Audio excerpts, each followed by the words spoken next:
Who here remembers the first time that they were personally victimized by Wii Fit? I do.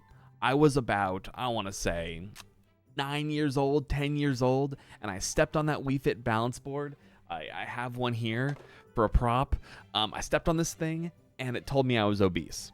And listen, I was a chubby kid. I won't deny that fact. I still am chubby. It's just the way I am.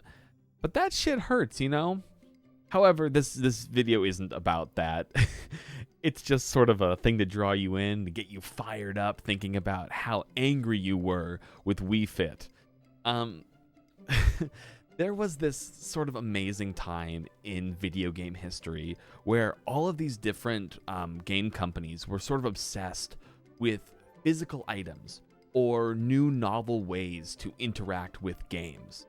And for example, there's the Wii Fit Balance Board, or something like these amazing Donkey Kong Kongas. They're great. I have 2 of these also for some reason.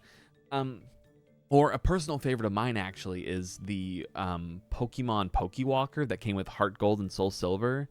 I love the hell out of that thing. I wish I still had one. I don't have a DS to use it with or anything, but I just want one for like the drip, you know? But basically, around the gaming world at this time, there were just tons of companies, and they were trying their hands at lots of different things. Some of those things were amazing, and they succeeded. Think of like Guitar Hero controllers.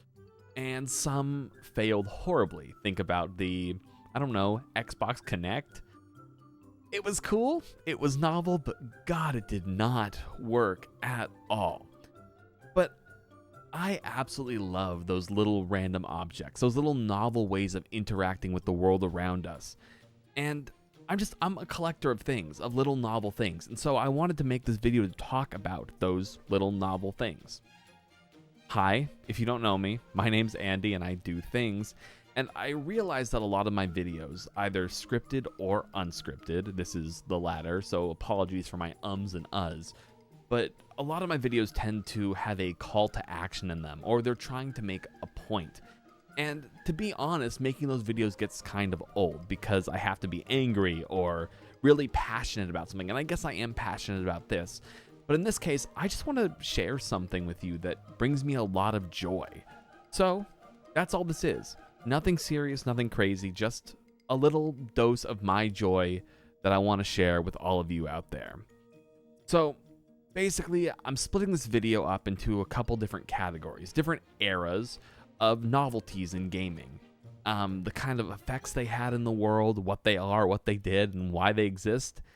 And I just want to share them with you because maybe you don't know about them, or maybe you do and you want to hear more about them. This is just me, unscripted, talking about video game novelties. So to start off, apologies, I am not a collector of a lot of old stuff, meaning Commodore 64. I don't even have a NES. I'm going to talk about a couple different things for the NES here and the Super NES era, and I don't have props for those, so I'll put up some videos so you'll be able to see them and get a feel for what they were, if I can find video even. But basically, I'm starting with the old novelties, that old era, and I gotta say, when it comes to these kind of novelties, Nintendo was and still is kind of at the forefront of these random things. So you're going to be hearing a lot about Nintendo things. But the first one that came to mind for me was the Duck Hunt gun. It is the gun that you use to play the game Duck Hunt on the Nintendo Entertainment System. And it's such a silly little thing. It's like an infrared light gun. Think of it almost like a proto Wii remote in a way, except it's plugged in. But you just take that thing, you stamp back, and you point at the TV, and you can shoot the ducks. I don't know how it felt back in the, I want to say late 80s when it first came out. I was not alive at that time. But I remember my first time playing it. My high school band teacher had a NES in his office, and I was his TA. And I'd spend a lot of time playing NES games, just fucking goofing around in my free time. But I played a lot of that. And my favorite thing with this gun is you would see people come in trying to be the most badass motherfucker in the room. Also, I'm sorry if you're here trying to hear about joy and I'm swearing, but I swear a lot. These people would come in trying to be the most badass motherfucker in the room. They'd step back, arm out, point at the screen, and go bam, and they'd fucking miss it. Because in reality, you don't fucking shoot a gun like that to look cool. You gotta aim, you know? And so I spent so long playing this game, and I would get the skill down where I would hold out the gun. And I'd put it really close to my eye usually. If I was actually playing it, I would put it really close to my eye and I'd be like, yeah, bang, bang. And I got pretty damn good at it. But even still, my favorite thing is you could find different ways to play with the duck hunt gun, even though there was a, like, designed way to do it. And so what you could do if you wanted to be a real, like, fucking cheeser or whatever is you get close to the screen and you could put the gun right at the screen and you would just put it right on the duck and bam, you'd hit every shot. And I don't know why. It's just, like, such a goofy thing. But it really got... I imagine it got kids excited back then. It got me excited as a fucking teenager just getting to play around with it. It's a cool, novel tool for this one game. And there actually are other games you can use those kind of light guns for. But this is the one, that's the one that I think most people are familiar with, you know? Around the same era, a little later, there are also things that, well, that one was novel and cool. This one is kind of stupid. The Virtual Boy. Basically, think of, how does one describe a Virtual Boy? It's VR from the most sci-fi aesthetic you can think of, where it's what they thought of the future in the 80s compared to what we think of as VR now. It's a little like red device that it didn't attach to your head like modern VR. You just have to put your head into it, and you'd see these like black and red screens. And there was only a few games on it, and I've only had the opportunity to use one time. But it's awful. It's nauseating. It's fucking weird. I mean, to be fair, regular VR now is nauseating too. I don't do that hardly ever. But just sitting there, face scrunched into this thing is ridiculous. And the games aren't even like that fun, if I'm being honest. But just the fact that Nintendo went out and made this thing back when they did is kind of cool and kind of impressive. And it's a piece of video game history, albeit one that we don't think of very much now. But it's like just such a crazy flash in the pan moment that kind of happened, and now it's gone. You're not going to see people talking about it except for here, I guess, or in other videos about it. It gets mentioned. I think I was literally watching Binging with Babish the other day, and he mentioned it offhandedly, and I was like, whoa, what? Yeah, it's wild. Anyway, there's going to be some footage playing of it here, so you can at least see what it looks like. It doesn't look good. It looks, in fact, very bad. You don't want to use one, but it's a cool little device.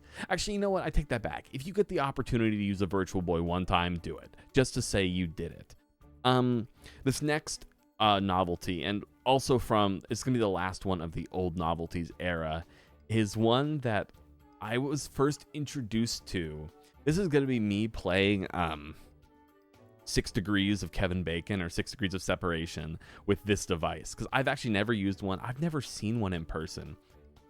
But I was first introduced to this thing, the Nintendo Power Glove, when I watched a Nostalgia Critic review of the movie The Wizard when I was like in middle school. Oh my God. If you don't know what it is, it was a Nintendo controller that you wore like a glove. It had a bunch of buttons on it. And in theory, you were supposed to be able to control these games. There was only a few games for it also, just like the Virtual Boy, but you're supposed to be able to control the games by moving your fingers in the glove. And it plays a pretty prominent role in the movie The Wizard. They hype it up to be this thing where it's like, oh man, you're using this glove, you're the fucking best in the world. The fact of the matter is the Power Glove didn't work. Or at least it didn't work well. It worked, but it just didn't do a great job, and that's why it didn't stick around. It was clunky as hell, and it's crazy to think that they were going out of the way to make something like the Power Glove. I don't know who it was for, if I'm being honest. I just remember my first time seeing it, though, in that movie, or in that review of that movie. It made me think of those Yu-Gi-Oh! Like arm deck things. I can't remember what they're called. I'm not a huge Yu-Gi-Oh! Person, but I remember watching the anime as a kid, and they had those things, and I was like, yo, those look so badass. I want one of those. In reality, wearing one, I see people on TikTok now, actually. I'm sorry, I'm a tangent person, but I see people on TikTok doing actual Yu-Gi-Oh! Battles on TikTok Live, and they'll be wearing those, and I'm like, there's no way that's comfortable or practical. And that's how I feel about the Nintendo Power Glove. But at the same time, it is a very, very cool, weird piece of physical novelty video game history. It's a very, very niche subsection of video game history, but I like it. I think it's what's the Marge Simpson line? I just think they're neat. I just think they're neat. Moving in then to what I call the golden age of video game novelties. It's where we have things like, for example, Wii Fit. And I really, if you think about it, the Wii in its entirety is a novel invention, and a very, very good one. I love the Nintendo Wii. I think a lot of people do, and I have a lot of great memories. But it also came with a lot of cool things like this. So Wii Fit, of course, I remember, like I said, I remember stepping on this balance board for the first time and like getting fucking called out as a child. It was absurd. It kind of hurt my ego, and it still does to this day. But the fact that you can go online now and so many people have the same exact experience with Wii Fit as a kid is very funny, and it's very telling. And it works like a normal pressure pad. If you've somehow never used a Wii Fit balance board, it works like, oh god, I keep hitting it, so sorry for all those loud clanks. It's got feet on the bottom. I don't know if this even has batteries in it, if I'm being honest. Nope, there's no batteries. It's got some of that like battery acid stuff though. Not good. Should clean it. It's from Goodwill. I got it probably back when I rebought my Wii during COVID. But basically you step on it and it senses your pressure, and there was just a bunch of games you could play. So I have 2 copies of Wii Fit Plus here. I don't think I have a copy of regular Wii Fit anymore. I did as a kid when it first came out. But it's literally just a bunch of activities. There's balancing mini games. There's stepping games. There was running. I remember you don't even use the pad for it. You just hold the Wii remote in your hand and you fucking run, and it tracks you and you're running in place. I did a 30-minute run doing that once, and I was fucking winded afterwards because like my whole body just like ached from running in place. It's a weird game, but it's a cool use of a system. And it's a cool use of a system that we still see like companies experimenting with now today, which I'll get into when I talk about the modern age of games. But Wii Fit wasn't the only one that did it for the Wii. You know, those controllers, those motion controllers had a lot of different things you could do with them, lots of different tactile ways to use them. There were the Wii remote holders for Mario Kart, the little wheels. There was the Link's crossbow training. I played Link's crossbow training one time at a family reunion, actually, and I still remember what it feels like to hold that little gun thing and use it. It's the same feeling as playing Duck Hunt, you know, although albeit more like visually impressive, I guess, and more, I don't know if it's be better necessarily, but it's like just a different interpretation of it. And I think things like that are really cool. They're extensions of a console, and it adds another tactile. I'm a very tactile person. I still collect physical media. I still try to buy games when I can, when they are actually physical. I buy these stupid things like the Wii Fit Balance Board. And I think all those things, just like those extra extensions, are really, really fun and novel. The next biggest thing, and probably one of the biggest influences in my entire life, I have to reach over here. I've got props sitting around me. I just knocked a PS5 controller off my shelf. The Guitar Hero controller. This one is an Xbox one, but I actually grew up with it on the Wii. I use this one with my PC for Clone Hero sometimes and other tomfoolery. But the Guitar Hero controller, and also alongside that, the microphone for Rock Band, the drums for Rock Band, which are honestly so impressive. All of those things, they taught me as a kid so much about music. And I remember that was Guitar Hero 3 was the first music game I ever played when I got my Wii on Christmas Day in like 2007, 2008, somewhere in there. I feel like an old man now trying to recall dates back in my day, but I remember playing that, and I actually sucked at Guitar Hero 3. I couldn't even play on easy mode. And then, like a couple years later, I got Rock Band 2. We actually had Rock Band 1 as well, and I was bad at that. But then Rock Band 2 came out, and I got really good at Rock Band 2. And this is before I was like a musician like I am now. Now I can play guitar, I can play bass for real. And it's so funny to see the ways that playing Guitar Hero, doing those finger stretches, as I put this away already, but doing those finger stretches and playing chords and stuff on here, in a very tactile way, actually helped me a lot to learn how to play real instruments. And sorry, I'm leaning that thing up. What's very cool about all of that is those can actually be used as instruments in the weirdest way possible too. It's not the intended function of them, but like back when I was in college, I have programmed Guitar Hero controllers using like controller to keypad interfaces to make them into instruments. You can use them as a MIDI instrument. I've programmed the Rock Band drums to be actual drums using MIDI. And it's really cool that they're actually capable of supporting those things. I've never actually used a microphone though, a Rock Band microphone with a computer. I wonder how it would sound. Might have to try that out later. But really though, it's just such a nice, cool thing, and I wish they'd bring it back. I know they did Guitar Hero like live a couple years ago, but they changed the controller and it was, instead of 5 buttons, 2 rows of 3, and that was, listen, this is a positive, joyful video, but that controller is garbage. I hate it. But I just love the classic like layout of those controllers, and I wish they would make more games. I would love a new Rock Band game or even a new Guitar Hero game if they use the old controller style. But I feel like there's such like a, especially with how good Fortnite, whatever it's called, Fortnite Rockstar or whatever the hell I don't play Fortnite, whatever they're calling it, with all that stuff happening, there's been a big surge I've seen in people buying old controllers like that. Those Xbox 360 controllers are like pretty in demand, especially for people who want to play Clone Hero, because they're the ones that plug directly into a computer and work, unlike the Wii ones or the PS2 ones. I had Guitar Hero for PS2 as a kid as well. I got Aerosmith, and that one you had to use like an adapter to make it all work, and it was just super finicky. So those ones are super in demand, but I think there's a big spot in the market right now for those kinds of things, and I hope people do more with them. Off of that now, I mentioned it in my intro. One of my favorite things in the entire world was the Pokewalker, which was basically proto Pokemon Go.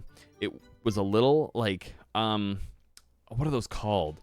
I'm like gonna lose my mind. There's like step trackers or whatever that you could wear on your waistband or whatever. I remember having those as a kid. Pedometer, I think they're called. It was basically just one of those, but looked like a little Pokeball, and you would connect it to your DS with Pokemon Heart Gold or Soul Silver, and you would transfer a Pokemon onto it, and you could take your Pokemon on actual walks with you. And in the same way that Pokemon Go, and I'll talk about Pokemon Go later, but in the same way that Pokemon Go encouraged like people to go out and be fit and get out of their houses, it did the same thing. And I remember like actively wanting to go out for walks with my Pokemon. And while on those walks you could catch Pokemon on it, you could level up your Pokemon, find items, all those things. It just felt like such a great extension of a video game, and a super unique one as well. Like at the time, that was freaking mind-blowing to do. And I just, it makes me so happy to think about. I remember going with my Cyndaquil on walks, or Growlithe on walks as well. Growlithe is one of my favorite Pokemon. It doesn't matter. But the Pokewalker was just like such a nifty little device that had like very little purpose outside of being used with those 2 Pokemon games. But the memories make me so happy, and the thought of what it did and what it does, I guess, I assume they still work if you have the game in the DS. I haven't had a DS in a long time, and I don't have a Pokewalker, but I'm on the lookout for one. I'm gonna frickin' get a Pokewalker. I don't care if I can't use it. I'm gonna get one. But I just love that thing. So I've talked a lot now about physical things, but there are also some really nifty like software novelties. And the first one that always comes to mind when I think of novel software applications is PictoChat on the DS. Now, PictoChat, for those who don't know, I'm not saying, I feel like an old man saying that too. If you don't know what PictoChat is, back in my day, when you got a Nintendo DS, it was on the home screen. It was one of the first things you could open. It's this little program where you could use your stylus to write messages or draw. And the real novel application of it was you could connect with other DSs nearby, and you could like send each other messages back and forth. And I remember as a kid, I had my DS and my neighbor had a DS, and we were in these like townhouses, so we would go next to the walls where we had to be a certain like distance from each other, close enough. So we'd go near the walls and we'd send messages to each other through the walls.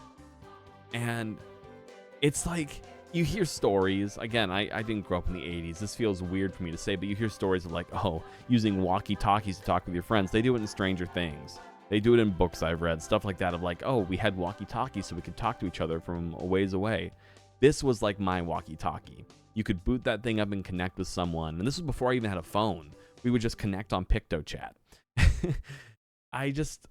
I love those applications, and it happened again later in a kind of a different way, but I never had a 3DS, but 3DS had the Street Pass function where you could like connect to people. If you passed them on the street and you both had your 3DSs, you would like ping each other. And I think stuff like that's really nifty. I like using that word a lot, nifty. I love PictoChat, though. I think it's really cool. It's the same vibe as doing LAN parties back in the day, too, where you had to be in the same space as someone to do these games with each other. I kind of miss that feeling, but we're in a different world now, and I think there's a lot to be gained from playing games like that, but also a lot to be gained from playing games together on the internet. Another really a really novel software thing, and this was something with video games and DVDs and a whole bunch of stuff, like demo discs. You don't get them anymore. You really don't. You get demos, but demo discs, oh, they're cool. You would buy like cereal, and you would get a disc in the cereal box, and it would have a bunch of game demos on it. You'd put it into like your PlayStation or whatever, and you could play all those game demos. The one that always immediately comes to mind for me was one that I had as a kid that I distinctly remember. It was a Cartoon Network demo disc. So this was not games, it was TV shows. And it had a bunch of individual episodes of different TV shows. And it's funny, the one I specifically remember was Courage the Cowardly Dog, who's right there. It was an episode of Courage the Cowardly Dog on one of those DVDs. I can't remember the exact episode. I remember what happens in the episode. I remember there's a big wall and he goes to like a city. I could probably look up the episode, but I don't know off the top of my head. But I remember that very, very distinctly on one of those demo discs that I had. And it's just such a great way. It's a great marketing tool. I miss like physical marketing. I hate getting emails. I miss having things like that in cereal boxes. I think it's fun. I want to be like a joyful person, and those bring me joy. Emails do not bring me joy when they keep sending me unwarranted marketing, you know? Just make me happy and make me buy some cereal to get a silly little toy. Okay? It's that easy, marketers. Reach out to me. I'll help you. Going back then to the more physical realm, two more things. And these were both, in my eyes, kind of offshoots of the Nintendo Wii. The Wii did it first. The Wii did it best. And of course, there had to be copycats because other companies saw how good the Wii was doing. And so on one side, we got the Nintendo Kinect, which was... It was a device. It was kind of novel at first. It was fun. I remember going... I never had one myself, but I remember going and playing the Kinect Adventure game and Wipeout, the game for Xbox 360 at a friend's house. And we would use the Kinect. You have to like stand in front of it, and you had to like make yourself known to the camera. And it would track you while you played the game. And that was fun. I had a lot of fun playing those games. But also that thing just did not track you sometimes. It just didn't work. It didn't work properly. It didn't work like it was supposed to. And that was the big downfall of the Kinect. And the reason why the Kinect never happened again. There was no Xbox One Kinect. Xbox Series X Kinect. I don't actually know what the modern Xbox is. If I'm being honest, there's so many different names. I'm not sure which one is the current one. But... all that aside, the point is they never made a Nintendo, or they never made an Xbox Kinect 2 or 3 or 4 or whatever. On the other end, there is the PlayStation Move controller, which was on the PlayStation 3, I remember, and I believe they've made newer versions of it as well. But it looked basically identical to a Wii Remote, except it had a big stupid ball on the top. And I never had one. I don't know about the functionality for it with games, but I imagine it's pretty cool as a remote control if you're like into that.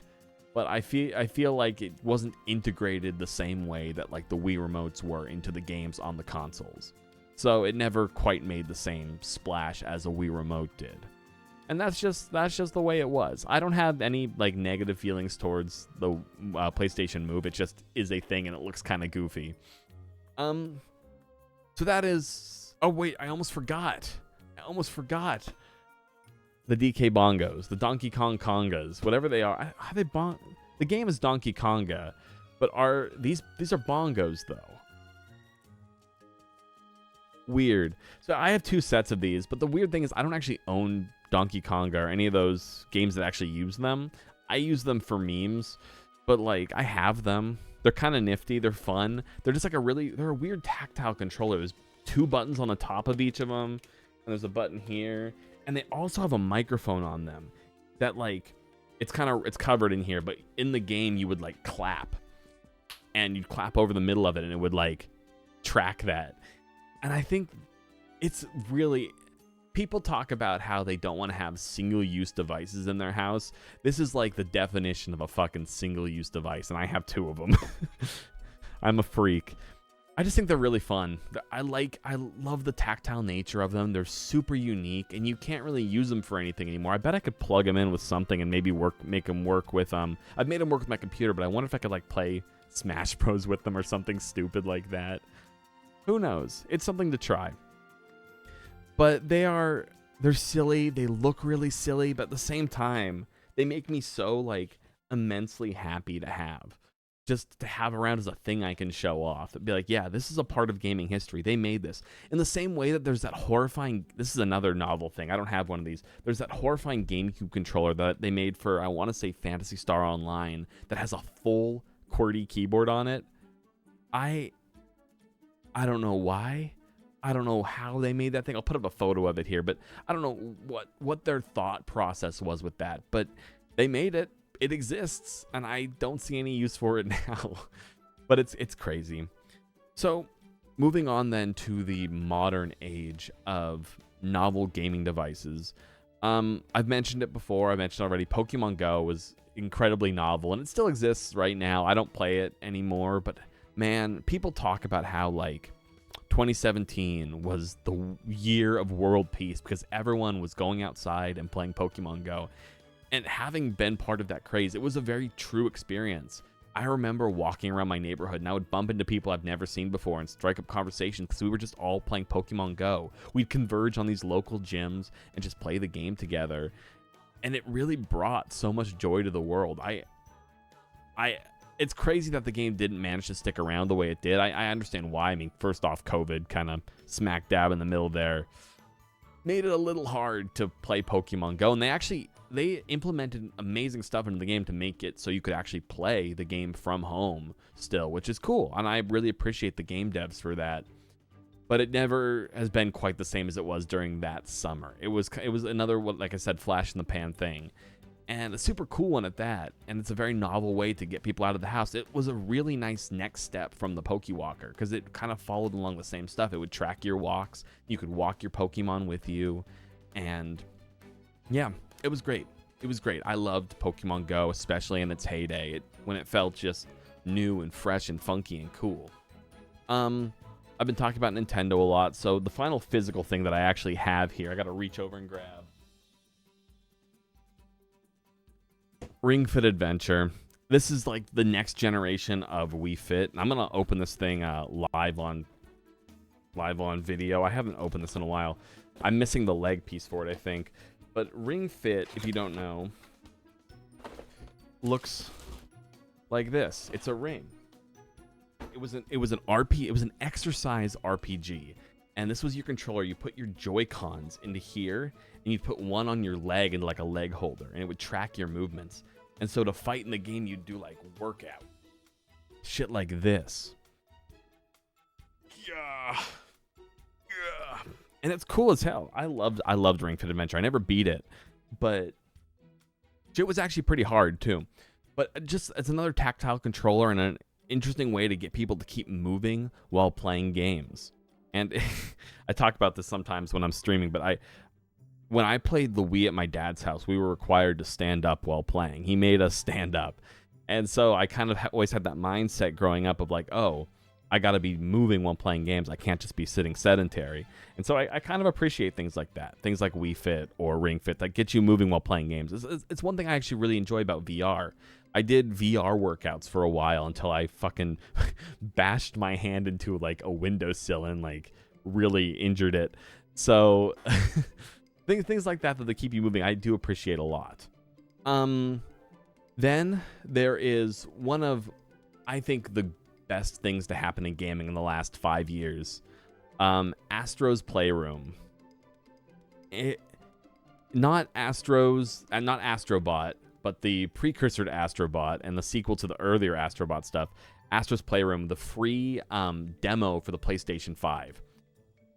It was so cool because it taught you about the system, about the controller. I would grab my controller, but I did knock it down earlier in this video. But that demo made more use of the controller than any game I had played with it ever, until Astrobot came out. And I love Astrobot too, but Astro's Playroom being this kind of free thing, this introduction to the console, it is a very novel idea to give the players like an inside look at, oh, here's your console, and you're actually playing through this platformer, learning how the controller works, seeing every different thing it can do, the haptic feedback, the motion sensors built in. You don't see a lot of games using some of those functions, but I think it was just a really cool introduction to a brand new generation of consoles. And I didn't get my PS5 until like a year after they came out, maybe even 2 years. And so getting to play that even later still amazed me with what I was experiencing. And I really appreciate the just all the work that went into it. I also appreciate all the work that went into Astrobot. Astrobot is a freaking 10 out of 10 game. It's so good. It's the only game that has given me that sort of childlike sense of wonder in like recent years. Nothing has made me quite as happy as playing Astrobot did. The final thing, and going back to Nintendo, this is one that I never got into, but I really like the idea of, and I think there's a lot of kids who probably had a lot of fun with it, Nintendo Labo, where you would build these sort of like contraptions to put your Switch into. I remember specifically the piano one. There was like a piano you could build, and you would build it for real, and you put the Switch in, and you could play games with the piano. And I love, it kind of takes that childlike love of Legos or Duplo blocks even when you're like really little. And or I guess for me now, it's the IKEA, that feeling of building something from IKEA, but you build a device and you get to use that device to play games, albeit simple games, but they're fun, they're cool. And I think having that nice tactical element really, I think it helps get parents in who are more skeptical of a device like the Switch. Or I guess I don't know if they're going to do like a Labo 2 for the Switch too. They probably won't. I don't think it sold super well. But just having those devices probably brought in more people like, oh, it's a fun thing that they can do. It's a project, you know. It's not just playing games. It is an actual project. And I think there's something fun about that. I never did it. I've never had a reason really to buy any Nintendo Labo stuff, but I really appreciate the whole idea and concept around it. Yeah, that was a lot of talking. I do these videos unscripted sometimes when I just want to talk about things stream of conscious, and I have these notes on my phone. I literally just listed out all these devices on here. You see my list, and I kind of look down and be like, okay, what's next? But yeah, there's not really a point to this video. I said that early on. I just wanted to share some things that make me happy, and those novel, like, single function kind of things make me really happy. Now a lot of them are pointless inventions, but they're little pieces of history, and they're little physical things, little physical memories you can just own and hold on to. And this is the best fucking paperweight I ever bought. Okay, well, thank you so much for watching this video if you somehow made it this far. Like I said earlier, I'm Andy. I do things. I stream on Twitch mainly now, although I do make videos on occasion over at twitch.tv/AndiDoesThings. Yeah. Or if you're watching me here, I don't know, subscribe, like, comment. Tell me your favorite little video game novelty. Your little novel thing that has only one purpose, or serves no purpose even. Tell me about it. I want to hear about it, please. Once again, thank you so much, and I will see you all on the flip side.